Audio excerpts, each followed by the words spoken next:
Before starting the cleaning program, make sure the water tank is filled with cold water to the maximum level, the drip tray is empty, and the machine has completed preheating. Insert the blind basket into the portafilter and add approximately 3 grams of Caffeva Espresso machine cleaning powder.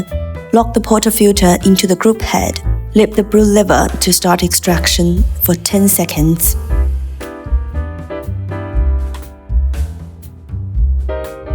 Then, fully lower the lever to stop and wait 5 seconds.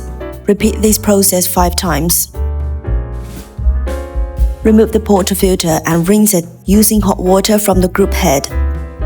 Reinstall the portafilter into the group head without adding cleaning powder and repeat the same process. Extract for 10 seconds, stop for 5 seconds, and repeat 5 times.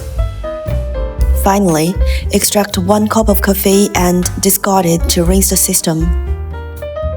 Dissolve the remaining cleaning powder in 500 to 1000 ml of hot water above 80 degrees. Soak the metal parts of the portafilter and the filter basket for approximately 10 minutes. Please note, keep the portafilter handle above the solution.